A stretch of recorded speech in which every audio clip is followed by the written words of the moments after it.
이슈플러스 오늘의 전국 상황, 장현주 전 더불어민주당 법률위 부위원장, 강전애 전 국민의힘 대변인과 살펴보겠습니다. 어서 오세요. 안녕하세요. 네, 지금 국정자원, 국가정보자원 관련 화제 여파가 지금 나흘째 이어지고 있습니다. 그런데 지금 정치권에서는 네 탓이다, 서로 남 탓만 하고 있는 것 같아요. 글쎄요, 일단 정치권이 네 탓, 남 탓을 한다 뭐 이런 얘기 나오지만 일단 이재명 대통령이 국정의 최고 책임자로서 성공하다라고 국민들께 사죄를 했습니다.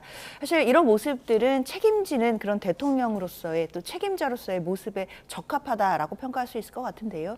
일단 이재명 대통령이 국민께 송구하고 또 국민의 불안함이나 이런 부분에 대해서 염려하고 있다라는 취지의 말씀을 하셨다는 점을 먼저 확실히 해야 될 것 같고요. 사실 국민의힘에서는 자꾸만 이 부분을 가지고 이재명 정부를 흔들려고 하는 것 같은데 저는 이런 정치적인 공세를 펴면 펼수록 국민의힘의 자책골이 될 거라고 생각을 합니다. 이재명 정부는 지금 들어온 지 100일이 조금 지났습니다. 아직 넉 달이 되지 않은 이 정부인데 사실 이번 사태의 책임을 이재명 정부에게 돌리는 것만큼 사실 논리 모순이 없다라는 생각이 저는 듭니다. 그렇기 때문에 계속해서 이재명 정부를 탓을 할수록 사실 오히려 국민의힘에게는 자책골이 될 수밖에 없다라는 생각이 계속 들고요. 특히 그렇다면 뭐 2년 전에 있었던 국가 전산망 장애도 있었고 2022년에는 뭐 카톡 먹통 사태 이런 부분들이 있었습니다. 그 기간 동안 뭐 3년 전에 또는 2년 동안 무엇을 했나라고 묻는다면 국민의힘이 그것을 대답을 해야 될 입장인 것이지 사실 그 뭐 2년 전의 상황, 3년 전의 상황에서 무엇을 배웠느냐라고 이재명 정부에게 이야기하는 것은 그렇게 엄히 호통치는 것은 사실 국민들 들으시기에는 상당히 논리 모순이라고 보입니다. 네. 잠시 먼저 들어온 속보 처리하고 그리고 저희가 계속해서 이야기 들어가 볼 텐데요. 정성호 법무부 장관이 임은정 서울 동부지검장에게 고위공직자로서 정치적으로 해석될 수 있는 개인적 의견을 SNS에 게시하거나 공개적으로 발언하는 건 자체적으로 바람직하지 않다면서 언행에 유의해 줄 것을 당부했습니다. 예, 개인 의견을 SNS에 게시하는 것이 바람직하지 않다면서 정치적 중립성과 업무 공정성 의심살 언행을 유의해달라고 서신을 보낸 것으로 알려져 있습니다. 네, 그리고 앞으로도 법무부는 정치적 중립성이나 업무의 공정성에 대한 오해를 불러올 수 있는 공직자들의 부적절한 언행에 대해 엄중하게 조치하겠다고 말했습니다. 예, 자세한 소식은 이어지는 뉴스에서 다시 전해드리겠습니다. 예, 계속해서 저희 이야기 나눠보죠. 전현희 최고위원은 윤 정부의 직무유기다. 그리고 국민의힘에서는 또 비판을 이어갔는데요. 어떻게 보십니까? 지금 어떻게 보면은요, 윤석열 정부 초기의 모습, 여기에 대해서 민주당에서 지적했던 모습을 이제는 민주당 정권에서 똑같이 하고 있는 것이 아닌가 생각을 합니다. 윤석열 정부가 시작했을 때 나라빚이 굉장히 많았어요. 그 이전에 문재인 정부 때 이제 나라빚이 많아졌고, 그리고 뭐 코로나 사태까지도 겹치면서 경제적으로 어려운 부분들이 있습니다. 이런 것들에 대한 지표들에 대해서 국민들께서 실망을 하실 때 윤석열 정부에서는 이제 초기고 아직 여기에 대해서 저희들이 제대로 대응하지 못한 것에 대해서 사죄드립니다라고 이야기를 했었던 부분들이 있는데 지금 민주당에서 그 전 정부 탓을 하지 말라. 그때도 그런 이야기를 했었거든요. 근데 이재명 대통령도 국정의 최고 책임자로서 송구하다라고는 이야기했습니다만 그 뒤에 이야기들을 보았을 때는 결국에는 윤석열 정부에서 제대로 대응하지 못했기 때문에 지금으로서는 지금 정권 초기에 이재명 정부와 민주당으로서는 억울하다라는 이야기를 했던 것이 아닌가.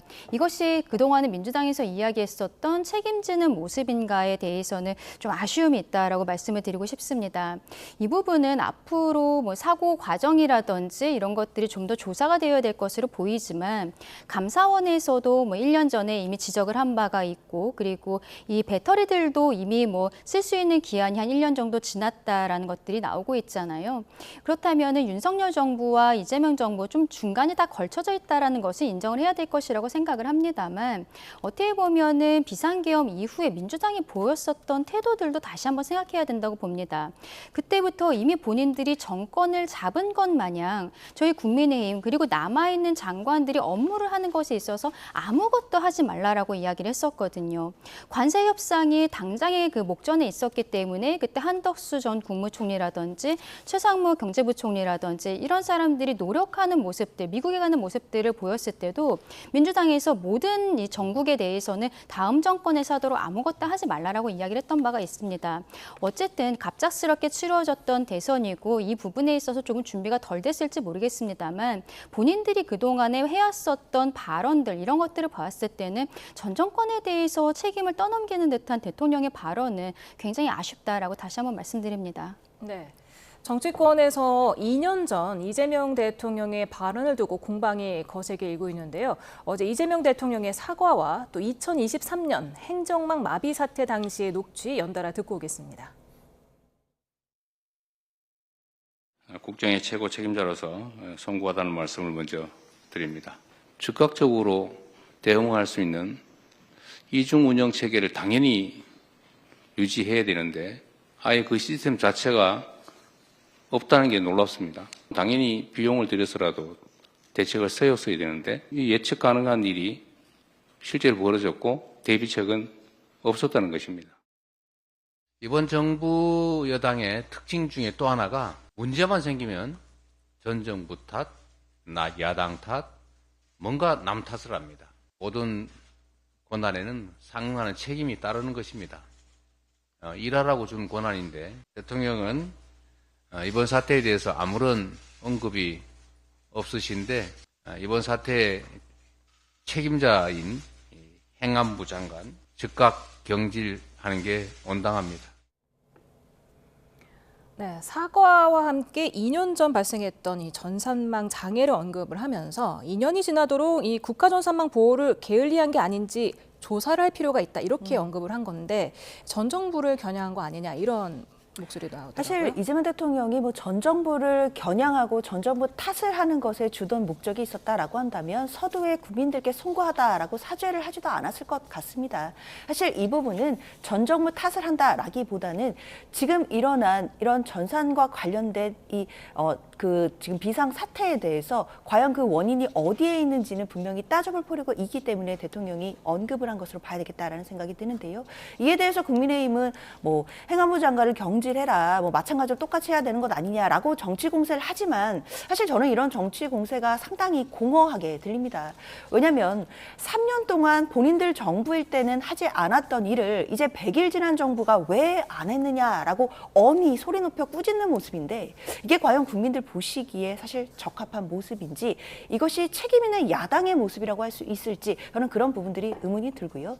그렇기 때문에 지금 뭐 국민의힘에서는 왜 민주당이 전 정부 탓을 하냐라고 하지만 오히려 지금 국민의힘에서 사실 본인들이 3년 동안 안 한 것을 지금 100일 지난 정부에게 꾸짖고 있다는 점, 이 부분은 사실상 국민의힘에게 오히려 자책골이 될 거라는 점은 다시 한번 강조드려야겠습니다. 예, 국민의힘에서는 이 대통령의 과거 발언에 대한 논평도 나왔죠. 그렇죠. 대통령이 뭐 송구하다는 메시지는 나왔습니다만 행안부 장관 문제는 어떻게 할 것이냐. 거기에 대한 기자들의 질문에 대통령실 강유정 대변인 같은 경우에는 지금은 뭐 상황 수습이 먼저기 때문에 그런 부분은 아직 논의조차 하고 있지 않다라고 이야기를 하고 있습니다.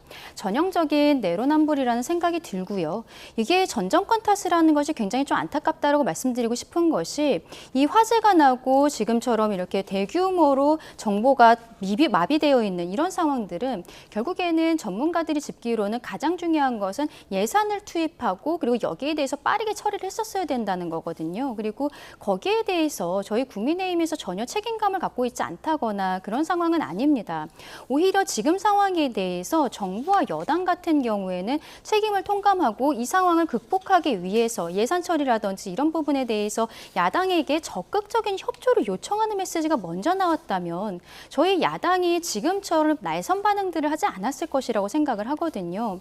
최근에 국회에 굉장히 경직되어 있는 상황들은 결국에는 풀기 위해서는 저희 야당도 잘해야겠습니다만 여당이 야당을 대화 파트너로서 일단 인정을 해주고 함께하는 모습들, 포용하는 모습들을 먼저 보여줘야 된다고 생각을 합니다. 근데 지금까지 보여주고 있는 이재명 대통령과 민주당의 모습이 그렇지가 않다라는 것이죠. 이번 상황은 어쨌든 언제 해결이 될지도 지금으로서는 미궁에 빠져 있는 상황이고 가장 빠르게 우리가 예산이라든지 여러 가지로 뭐 특별법이라든지 무엇이든지 국회에서 해야만 되는 상황인데 이렇게 정쟁화되고 있는 것이 국민들께서 보시기에 굉장히 좋지 않을 것이라는 생각이 들면서 여당에게 조금 더 넓은 마음으로서 야당에게 손을 내밀어줬으면 좋겠다라고 말씀을 다시 한번 드리겠습니다. 네. 여기다 국민의힘 주진우 의원은 대통령에게 책임을 물으면서 대한민국의 먹통 사태야말로 특검 사안이다 이렇게 주장하더라고요. 글쎄요, 주진우 의원이 이제 검사 출신이다 보니까 이 부분도 결국에는 또 수사의 마인드 또는 검사의 마인드로 풀어나가야 된다라는 공세를 하시는 것 같긴 한데요. 글쎄요, 이 부분이 뭐 특검으로 규명될 필요가 있는지 이 부분에 대해서 뭐 국민들이 별로 동의는 안 하실 것 같지만 만약에 정말로 특검이 도입된다라고 해서 수사를 하게 되면 사실상 정전부가 왜 이 부분에 대해서 대비를 안 했는지 여부를 수사하게 되지 않을까요? 사실 지난 3년간 이 부분을 해결하지 않은 부분에 대해서 수사할 거리가 많을지 아니면 이재명 정부가 들어와서 이제 100일이 조금 지난 이 시간이 수사할 거리가 많은지 이 부분은 상식적으로 생각해도 그대로 판단이 나오는 부분이라고 생각합니다. 사실 당연히 국민의힘과 야당으로서 협치할 부분들을 협치해야 된다 저도 생각하고요. 그리고 국회 내에서 여야가 협치하는 모습을 보여드리는 게 국민들에 대한 도리라고 저도 생각합니다. 다만 말씀드린 것처럼 여야가 국회 내에서 협치를 하는 부분은 각자가 서로 파트너로서 협치에 사실 그런 당사자가 되어야 되는 것이지 야당이 그저 소수 정당이기 때문에 거대 여당으로부터 무언가 협치를 바라고 또는 먼저 손을 내밀어달라 이렇게 이야기하는 부분들은 사실상 국회 내에서는 받아들여지기는 어려운 거 아닌가라는 생각도 듭니다. 네. 이준석 개혁신당 대표는 민생회복 쿠폰 그 13조 원을 안 하고 여기 우선 돈을 투입하겠느냐 여기에 대한 답을 먼저 해야지 전 정부에서 안 했다 이런 얘기하는 거는 졸렬하다고 이렇게 비판을 했고요. 또 주 4.5일 근무를 얘기하다가 이제 와서 공무원에게 밤샘 복구를 지시하는 거는 아이러니하다 이렇게 비판을 했네요. 그렇죠. 지금 정부와 여당이 그동안에 해왔던 이야기와 좀 다른 모습들을 보이고 있는 것이 아닌가라고 생각을 합니다. 어쨌든 이것도 하나의 재난이라고 생각을 하는데요. 재난 상황에 있어서 오히려 원래 가지고 있던 생각들이 드러나는 것이 아닌가라는 생각이 보는 거죠. 뭐 민생회복 소비 쿠폰 같은 경우에는 과거에 뭐 광주에서도 색깔이 다르게 나가서 공무원들이 밤샘 스티커 작업을 했다라는 것이 언론에 크게 보도가 되기도 했었고 아마도 이준석 의원은 뭐 본인 스스로도 민생회복 소비 쿠폰을 받지 않았다라고 이야기를 하는 만큼 여기에 대해서 부정적인 생각들을 가지고 있었던 것으로 보입니다. 그러니까 예산에 있어서 우선순위가 이렇게 뭐 포퓰리즘적인 현금 살포가 아니라 이렇게 정말로 중요한 국가 데이터에 있어서 먼저 쓰여져야 되는 것이 아닌가 이런 부분을 지적을 하고 있는 것이라고 생각을 하고요. 이런 것들은 여당에서 지금 여러 가지로 예산을 좀 확장하려는 모습들을 보이고 있습니다. 대통령도 뭐 씨앗을 뿌리기 위해서 뭐 빌려와야 된다라는 이야기를 하면서 굉장히 좀 확장하겠다는 이야기들을 하고 있는데 우리의 지금 경제 상황이라는 것이 녹록지가 않고 그리고 미국과의 관계도 굉장히 어려운 상황인 만큼 실상 국민들께서는 조금 더 아껴 쓰고 그리고 꼭 필요한 곳에 우선순위가 됐어야 되는 것이 아닌가라는 말씀들을 하시는 것이죠. 그러니까 이러한 부분들은 지금 민생회복 소비 쿠폰에 대한 무용론이랄까요? 이런 부분과도 연결이 되어서 정권에게는 좀 많이 뼈아픈 지적이 아닐까라고 생각합니다. 예, 그리고 다른 얘기를 좀 해볼까요? 국회 국정감사 출석 관련해서 갑론을박이 일고 있는 김현지 총무비서관이 제1부속실장으로 보직 이동한다는 소식이 오늘 오후에 들어왔는데 이건 어떤 의미로 봐야 할까요? 일단 지금 대통령실이 인사 개편이 좀 있었습니다. 일단 눈에 띄는 것은 대변인의 김남주 실장을 이제 대변인으로 같이 가면서 투톱 체제가 지금 되었고요. 그리고 이제 김현지 총무비서관이 제1부속실 실장으로 다시 발령이 나게 됐습니다. 그리고 이제 홍보나 이런 디지털 소통 부분도 강화를 한다라고 하면서 대통령실이 국민 소통을 좀 더 강화하는 방향으로 지금 인사 개편을 한 것으로 봐야겠는데요. 아무래도 정부가 출범한 지 100일이 좀 지난 상황이기 때문에 어느 정도 국정 운영에 대해서는 자리가 잡혔고 안정화가 되었기 때문에 지금 좀 추가적인 부분들을 보완하는 내용의 개편이 있는 것으로 봐야겠습니다. 그런데 가장 이제 좀 주목되고 또 그동안 언론에서 많은 관심을 끌었던 분이 이제 김현지 총무비서관인데 지금 1부속실로 실장으로 가게 되면서 일각에서는 좀 국감에 나오지 않기 위해 뭐 인사 이동이 되는 것 아니냐라고 했지만 그런 건 억측에 불과한 것 같고요. 지금 대통령실에서도 얘기가 나오는 것이 김현지 실장도 국회에서 결정을 하면 당연히 국감에 출석하겠다라는 입장이기 때문에 사실 뭐 인사 이동이나 보직과는 관계없이 국회 결정 하에서 당연히 뭐 출석을 하게 될 것으로 생각은 듭니다. 네. 그러면 국회가 국감 출석을 결정할 것으로 보십니까? 민주당에서 안 하겠죠. 지금까지 이야기했던 바를 보면 하지 않을 것이라고 생각을 합니다. 특히 왜 지금 시점에서 이러한 불필요한 인사이동을 하는지 모르겠어요. 갑작스럽게 지금 국감에 나와야 된다는 이야기가 나오니까 그동안에 국감에 30년 동안 총무비서관은 늘 출석을 했었는데 제1부속실장 같은 경우는 나오지 않았었거든요. 나오지 않는 자리로 갑작스럽게 체인지가 된다는 것은 좀 이해하기가 어렵고 지금 상황은요. 어떻게 보면은 김현지 비서관의 일을 눈덩이처럼 불리는 것이 여당과 대통령실에서 만들고 있는 것이 아닌가, 자초하고 있는 것이 아닌가라는 생각이 듭니다. 그동안의 관행처럼 그냥 출석을 했으면은 실상 저희 국민의힘이라든지 국민들께서도 저 사람이 30년 동안 대통령의 곁에 있었던 사람이구나 이렇게 그냥 생각을 하셨을 거예요. 그리고 국민의 입장에서도 뭐 총무비서관으로서의 업무 이외에 물어볼 것이라고는 왜 지난번 그 강선우 장관 후보자 낙마 과정에서 인사비서관도 아닌 총무비서관이 관여했다라는 보도들이 나온 것이냐, 이게 사실이냐, 이 정도의 질문만 갔을 거라고 생각을 하거든요. 그런데 지금까지 관행도 무시하고 나오지 않겠다. 그리고 인사이동까지 하다 보니까 국민들께서 보시기에는 정말 김현지가 뭐가 있나 보다. 이런 생각을 하실 수밖에 없는 거죠. 심지어 국회에서는 대법원장도 증인으로 출석하라고 이야기를 하고 있습니다. 그런데 민주당에서는 총무비서관은 안 나와도 된다는 거예요. 비서실장이 대신 이야기하면 된다라고 이야기를 하고 있습니다. 그러면은 뭐 지금 대법원장 위에 총무비서관이 있는 것이냐라는 이야기들도 한간에서 나오고 있는데 글쎄요, 이게 불필요한 이야기들이 계속 반복이 되고 있다라고 생각을 하고 김현지 비서관도 뭐 국회에서 결정하면 나가겠다라고 이야기할 것이 아니라 그동안의 관행대로 나오는 것이 맞고 이번에 나와서서 본인이 할 이야기 다 하고서는 들어가면 앞으로는 큰 문제는 없을 수 있지 않나 그렇게 생각합니다. 예, 김현지 제1부속실장이 국회에 나오게 되면은 어떤 모습이 펼쳐질까? 민주당에서는 이게 대통령 흠집내기 목적이라고 얘기를 해왔거든요. 민주당은 국회에 부를까요? 어떻게 할까요? 사실 그 부분은 좀 지켜봐야 될 것 같은데요. 일단 야당에서는 계속 오히려 민주당이 김현지 실장을 지금 나오지 않도록 하면서 논란을 키운 것 아니냐 뭐 이런 지적을 하지만 사실 저는 이런 부분들이 국회에서 얼마나 여야 간의 신뢰가 훼손되어 있는지를 보여주는 장면이라고 생각합니다. 뭐 말씀하신 것처럼 그동안은 총무비서관이 국감에 출석하는 것 관례이고 관행인 건 맞습니다. 그런데 사실 지금 국회를 관례대로 관행대로 하기에는 사실상 야당에서 김현지 당시 총무비서관을 불러서 어떤 것을 질문하게 될지가 사실 예상 가능한 수준이었거든요. 뭐 총무비서관으로서 그러니까 대통령실의 살림살이를 제대로 하고 있는지 이런 부분에 대한 질문보다는 사실상 이재명 대통령과 관련된 부분들이라든지 또는 사실상 뭐 비서이지만 실세로서 활동하는 거 아니냐 뭐 이런 식의 정치적인 공격을 일삼을 것 아닌가라는 의심들이 분명히 존재했습니다. 그렇기 때문에 그런 정쟁의 장으로 총무비서관을 불러서 이런 정쟁을 또 다시 보여주는 것 자체가 국민들께 맞는 것인가라는 생각에서 민주당이 그 부분을 좀 고려했던 부분이 있고요. 다만 이 부분에 대해서 민주당 내부에서도 총무비서관이 나가야 된다라는 의견도 계속해서 있는 상황이었고 지금은 인사이동이 돼서 1부속실장이 되긴 했지만 본인이 국회가 결정하면 나오겠다라고도 입장을 밝힌 상황 아니겠습니까?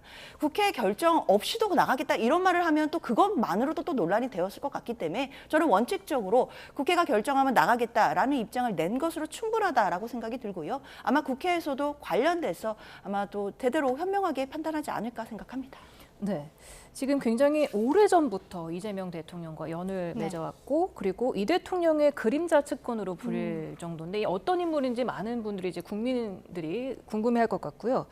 이게 지금 보직 이동이 결정되기 전에 이동 가능성이 언급되자 한동훈 전 국민의힘 대표가 김현지 대통령실 총무비서관을 숨기기로 정할 것 같다. 자리 바꾸기 잔기술을 부리지 말고 출석시켜라. 이렇게 또 요구를 하기도 했어요. 그렇죠. 김현지 비서관 같은 경우에는 이재명 대통령이 성남시장이 되기 전부터 성남에서 뭐 시민사회단체를 하면서 그때부터 인연을 맺어왔다라고 알려지고 있는데 실상 뭐 학교라든지 많은 것들이 좀 미궁에 빠져 있는 것은 사실입니다. 그러면은 이번에 본인이 국감에 나와서 본인과 뭐 대통령과의 관계에 있어서도 그동안에 국민들께서 궁금해하셨던 거잖아요. 그러면 이야기를 할 수 있는 것이죠. 이게 뭐 불법적인 것이 아니라면은 저는 국감에서 대답 못할 일이 전혀 없다라고 생각을 합니다. 김현지 비서관이 워낙 뭐 베일에 쌓여 있었기 때문에 오히려 최근에 보도가 나온 것은 이분의 재산 신고 내역이 언론에 좀 크게 보도가 됐었어요. 그동안에 아는 건 없었는데 이번에 재산 신고는 했더라. 근데 그 안에 보니까 대장동의 아파트를 분양을 받았다는 내용이 나왔습니다.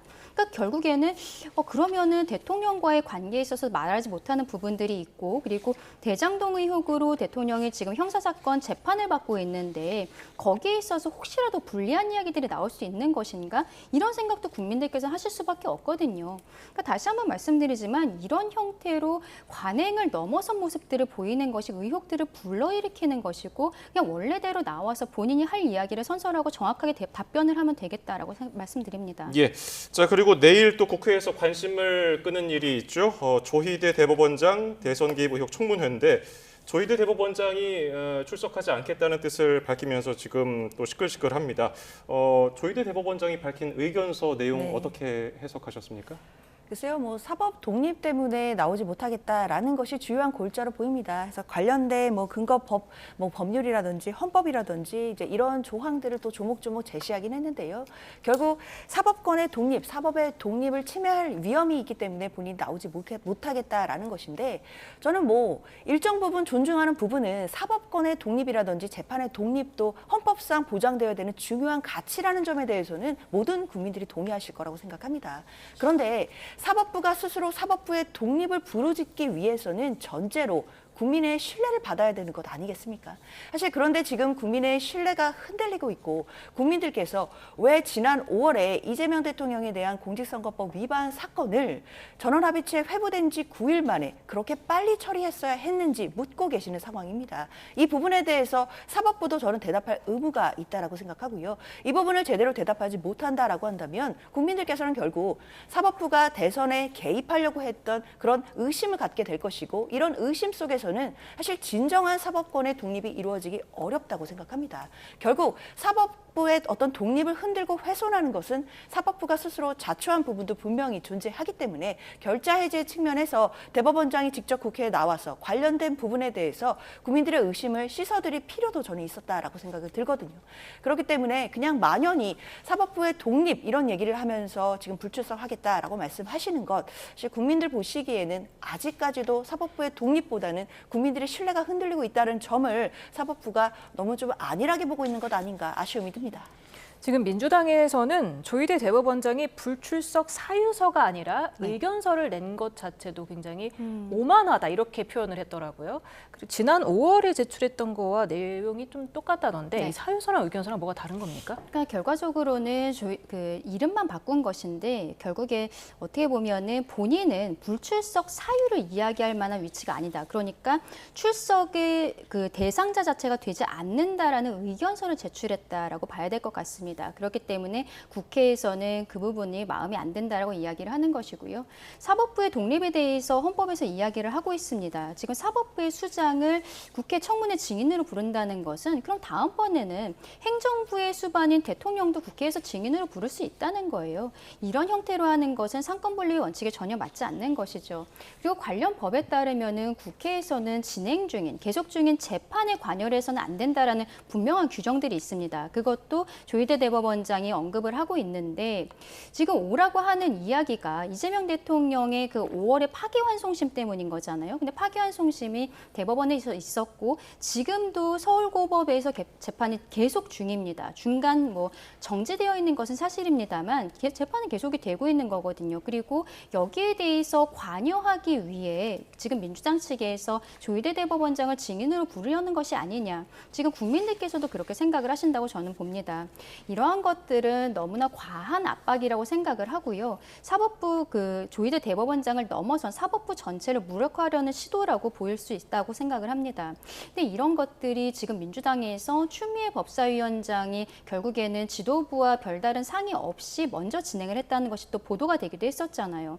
자기 정치를 하면서 어쨌든 국회의 관행이라든지 대한민국 헌법의 테두리를 넘어서려는 것이 아닌가. 민주당이 지금은 조금은 속도 조절을 하면서 국민들의 공감을 얻어야만 사법개혁이든 검찰개혁이든 언론개혁이든 할 수 있을 것이다라고 말씀드립니다. 예. 조희대 대법원장 빠진 조희대 청문회인데 내일 그러면 청문회 어떻게 진행될까요?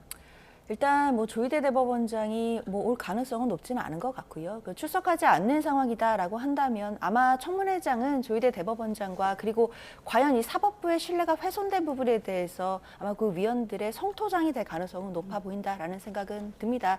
계속해서 사법부의 독립을 흔든 것이 사실 사법부가 자초한 부분이 있다라는 점을 위원들이 좀 지적을 할 것 같고요. 뭐 조희대 대법원장뿐만 아니라 뭐 지금 뭐 야당에서도 사법부의 독립을 굉장히 강조하고 그 가치에 대해서 이야기를 하십니다. 저도 그 부분에 대해서는 앞서 말씀드린 것처럼 동의합니다. 헌법상의 중요한 가치라는 건 분명한 것 같은데요. 그렇다고 하더라도 사법부가 성역은 아닐 것입니다. 분명히 국민들께서 의심을 갖고 의혹을 갖고 계신 부분에 대해서는 사법부가 대답을 할 의무가 있다라고 생각이 들고 특히 지금 내란 재판을 맡고 있는 주기현 판사에 대해서도 자체적으로 감찰을 한다라고 하는데 그 결과가 아직도 나오고 있지 않습니다. 사실 이런 부분만 본다라고 하더라도 국민들께서는 왜 법원에서는 사법부의 독립만 강조를 하고 본인들의 향한 국민들의 의심에 대해서는 대답이 없는지 이 부분을 아쉬워하실 거라고 생각합니다. 네. 앞서서 민주당 이성윤 의원은 탄핵 마일리지를 쌓아가는 거다. 만약에 조희대 대법원장이 청문회에 불출석하면. 그런데 오늘 전현희 의원이 당 차원에서 탄핵은 검토하지 않는다. 이렇게 선을 그었더라고요. 그렇죠. 사법부를 압박하는 것으로 보이는 것에 있어서 완급 조절을 하려는 것이 아닌가 싶습니다. 그런데 과거에도 내란특별재판부라고 이제 박찬대 의원이 발의했던 안 이후에 내란 전담재판부라고 해서 또 다른 법안이 발의가 됐었어요. 그때까지도 당론으로 채택한 것은 아니다라고 여러분이 말씀을 하셨습니다만 결국에는 원내대표가 뭐 속도 조절에 대해서 이야기하지만 이것을 처리하겠다는 의지는 또 이야기를 한 바가 있거든요. 민주당이 강성 지지층들의 눈치를 너무 계속 보고 있는 것이 아닌가라고 생각을 합니다. 그리고 저는 조희대 대법원장을 그 청문회 증인으로 부르는 것은 민주당이 여당으로서도 정무적으로 굉장히 실패한 전략이다라고 생각을 하는 게 당장 내일 부산에서 이재명 대통령이 일본 이시바 총리와 한일 정상회담을 하거든요. 근데 이 이야기를 지금 언론에서 전혀 다루고 있지를 않아요. 대통령이 유엔에서 연설을 하고 이런 뭐 외교적인 성과들이 나름대로 있었을 것이라고 생각을 합니다만 여기에 대해서 여당에서 서포트를 하는 것이 아니라 오히려 여야가 대치하는 국면을 여당이 자초하면서 대통령이 하고 있는 행동들에 대해서 국민들께서 전혀 알 수도 없게 만든 것이거든요. 지금 이러한 부분들도 굉장히 좀 문제가 있다라고 생각을 하고요. 앞으로 뭐 민주당에서는 내일 정도에는 사법부 개혁 관련 법안들도 이야기를 하겠다고 합니다. 그 과정에서 이제 이재명 정부 5년 안에 뭐 20명 정도의 법관을 증원하는 내용들도 있지만 법관평가제도라는 것을 만들겠다라고 이야기를 하고 있어요. 근데 법관평가제도는 외부에 있는 그 뭐 시민사회단체라든지 이런 사람들이 판사들을 평가하겠다는 겁니다. 근데 완전히 100% 객관적인 단체라는 것은 있을 수가 없는 것이고 판사들은 결국에는 본인의 판결로서 판단을 받을 수밖에 없는데 지금 민주당이 이런 형태로 계속 사법부를 압박한다면 이재명 대통령에 대해서 항소심에서 무죄를 줬던 판사들은 100점 만점이고 대법원에서 이렇게 유죄 취지로 파기환송한 대법관들 이런 판사들은 다 빵점이 되는 것이 아닌가. 이것이 사법부의 독립이라든지 삼권 분립을 훼손하고 있는 것은 아닌가. 국민들께서는 그런 걸 묻고 계시는 거거든요. 하여튼 지금 민주당의 모습들은 너무 나아가고 있다. 대한민국 헌법의 테두리를 넘어서고 있다라고 다시 한번 말씀드립니다. 자, 그리고 앞서서 저희가 속보로도 전해드린 내용인데 정성호 법무부 장관이 이문정 동부지검장에게 서신을 발송한 내용이었습니다. 그 내용을 들여다보면은 개인 의견을 SNS에 게시하는 게 바람직하지 않다. 굉장히 구체적으로 법무부가 밝혔거든요. 국회에서 개최된 공청회에서 검사 인사에 대해 인사 참사라고 언급한 것, 그리고 특정 검사들을 검찰개혁 오적이라고 표현한 것, 그리고 동부지검장 부임 관련해서 소위 찐윤 검사들을 승진시키면서 포장지로 이용된 거 아니냐? 이런 걸 SNS에 썼다는 거. 이거 자제하라는 거예요? 그렇죠. 지금 말씀 주신 것처럼 법무부에서 밝힌 입장이 상당히 상세하게 조목조목 그동안 이문정 검사장의 어떤 행보나 또 메시지에 대해서 좀 지적하는 그런 부분들이 나오는 것 같습니다. 아마 저는 그렇게 봐야 될 것 같아요. 뭐 이문정 검사장에 대해서는 뭐 여와 야가 평가가 달라질 수는 있겠다라는 생각은 들지만 그래도 이문정 검사장이 검찰 조직 내부에서 일관적으로 검찰 개혁에 대해서 목소리를 높여왔다라는 것만큼은 저는 평가해줘야 된다고 생각합니다. 그런 측면에서 지금 현재 검찰 개혁과 관련된 부분들이 추진 중이고 이미 이제 일부는 정부 조직법이 이제 통과가 되면서 이제 검찰청은 사실상 사라지게 되는 부분이 왔거든요. 그리고 물론 1년 동안의 유예 기간 동안에 뭐 구체적으로 뭐 보안 수사권의 여부라든지 이런 부분들이 정해지게 되었지만 사실 이제 검찰 개혁은 거스를 수 없는 지금 수순이 되어버린 상황입니다. 사실 법무부 장관으로서는 지금 검찰 개혁을 지금 추진해 나가는 중에서 일선 검찰 조직에서는 또 당연히 반발도 있고 또 법조계 내부에서도 이 부분에 대한 의견을 표출하는 분들도 많이 계시는 상황이기 때문에 이런 부분을 조율하는 과정에서 이문정 검사장에 대해서도 어느 정도의 지적을 좀 한 것 아닌가라고 또 해석할 수 있을 것 같아 보입니다. 네, 부연하실 말씀 있으신가요? 뭐 민주당에서 검찰 개혁에 반발하는 검사들 징계해야 된다라는 이야기들이 나오고 있기 때문에 근데 징계를 해야 되는 이유가 정치적 중립성을 위반하고 있다라고 이야기를 하고 있거든요. 근데 그 이야기를 들었을 때 국민들께서 처음에 생각나는 게 바로 이문정 검사장인 거예요. 이분은 과거에서부터 이번에 검사장이 될 때까지 꾸준하게 굉장히 정치적인 발언들을 뭐 언론 인터뷰를 통해서 하든 그리고 SNS를 통해서 많이들 해왔던 분입니다.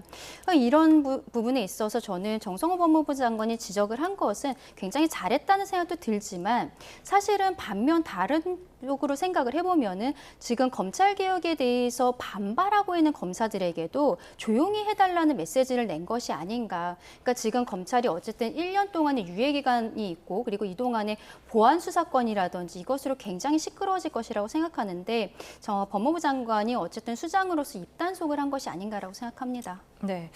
짧게 오늘 나온 여론조사 한번 살펴보도록 하겠습니다. 리얼미터 이재명 대통령 국정수행 지지도가 52%로 지난주 대비 1%포인트 하락하면서 3주 연속 하락했고요. 부정평가 응답자가 44.1%로 지난주 대비 0.5%포인트 올랐습니다. 그리고 정당 지지도를 한번 살펴보겠습니다. 민주당은 43.4%로 0.9%포인트 하락했고 국민의힘은 38.3%로 0.3%포인트 하락했는데요. 양당 지지율의 격차가 지난주 5.6%포인트에서 5%포인트로 소폭 줄면서 오차 범위 내 접전 양상을 보이고 있습니다. 어떻게 평가하고 계십니까? 사실 지지율이나 여론조사라는 것이 뭐 여론조사 하나하나를 두고 뭐 일희일비할 필요는 없다고 생각을 합니다. 아마 정부에서도 그럼에도 국민들의 민심이 반영될 수 있기 때문에 당연히 또 참고하고 또 겸허히 받아들이고 있을 거다라는 생각은 드는데요.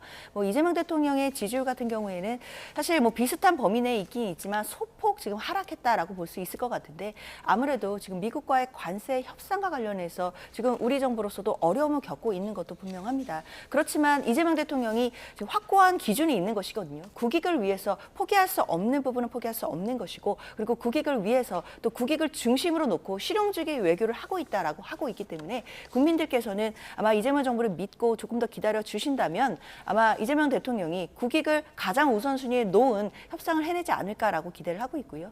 그리고 당 차원의 지지율 같은 경우에도 지금 굉장히 또 소폭이기는 하지만 여러 가지 뭐 지금 대법원장 청문회라든지 여러 가지 안들이 지금 엮여 있는 것으로 봐야 될 것 같긴 한데요. 일단 민주당 입장에서는 당연히 지지율, 뭐 여론조사 당연히 중요한 척도이지만 또 한 가지 중요한 척도는 내란을 종식하고 내란을 척결해야 된다. 이것도 가장 큰 기준 중에 하나이기 때문에 앞으로 민주당이 해나가는 부분에 있어서만큼은 또 흔들림 없이 진행되지 않을까라는 생각도 듭니다. 예, 강전 대변인 논평도 들어볼까요? 네, 1%포인트 정도가 하락을 했는데 이게 뭐 숫자보다는 경향성을 중시를 해야 될 것으로 보이고 3주 연속 하락을 하고 있습니다. 심지어 대통령실에서는 좀 안타깝게 생각할 것이라고 생각하는 게 지난주에는 또 10만 원씩 소비 쿠폰을 나눠주기도 했거든요. 그럼에도 불구하고 지지율이 올라가지 않고 하락세를 유지하고 있다는 것은 완전히 빨간불이 켜졌다라고 봐야 될 것이라고 생각을 합니다. 민주당 입장에서는 정말 내후 외환이죠. 외국과의 관계에 있어서는 미국과의 관세가 제대로 처리가 전혀 되지 않고 비자 문제도 해결이 되지 않고 있습니다. 그리고 내부적으로도 야당과 여당과의 관계가 이게 정말 경색 국면이 풀릴 모습들을 보이지 않고 있거든요. 근데 이 경색을 풀기 위해서는 결국에는 여당 측에서 먼저 손을 내밀고 어쨌든 내후를 먼저 줄인 다음에 외환에 대해서 저희 야당도 지난번에 한미 의원 연맹 소속 의원들이 먼저 한미 정상회담 하기 전에 미국에 가서 미국 인사들과 만나기도 했었거든요. 이런 모습으로 다각도를 함께하는 모습을 보여야 되는데 지금 대통령실보다도 민주당 지도부에서 이러한 자세를 전혀 보이지 않고 있다는 것이 아쉽고 같고 추석을 기점으로 해서 어쨌든 이러한 민심들에 대해서 민주당에서 조금 더 깊게 받아들인 다음에 어떠한 모습들이 정말로 이재명 정부의 성공을 위한 것인가 그 태도의 전환이 필요하다고 생각합니다. 예, 오늘 말씀 여기까지 듣죠. 장현주 전 민주당 법률위 부위원장, 강전애 전 국민의힘 대변인이었습니다. 감사합니다. 감사합니다.